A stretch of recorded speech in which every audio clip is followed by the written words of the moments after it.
মাধ্যমিক ভূগোল স্পেশালে আজকে আমরা আলোচনা করব বর্ণ পরিচয়ের গুরুত্ব কী। প্রশ্নের মান 2।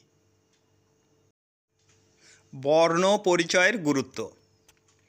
1855 খ্রিস্টাব্দে সংস্কৃত যন্ত্র প্রেস থেকে ঈশ্বরচন্দ্র বিদ্যাসাগরের লেখা বর্ণ পরিচয় প্রথম ভাগ ও বর্ণ পরিচয় দ্বিতীয় ভাগ প্রকাশিত হয়।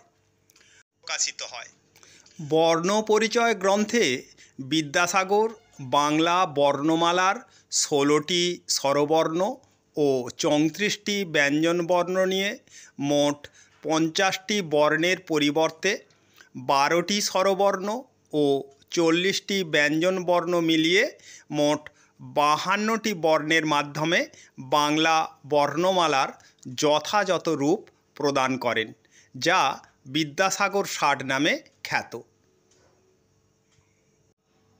বর্ণ পরিচয় প্রকাশের প্রথম 35 বছরের মধ্যে বর্ণ পরিচয় প্রথম ভাগের 152টি সংস্করণ এবং দ্বিতীয় ভাগের 140টি সংস্করণ প্রকাশিত হয়। বর্ণ পরিচয় বাংলায় শিক্ষা বিস্তারে ও মুদ্রণ শিল্পের বিকাশে যুগান্ত সৃষ্টি করেছিল।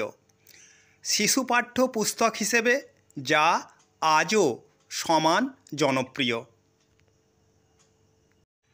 এই জাতীয় নতুন নতুন ভিডিও সবার প্রথমে পেতে আমাদের চ্যানেলটি এখনই সাবস্ক্রাইব করো।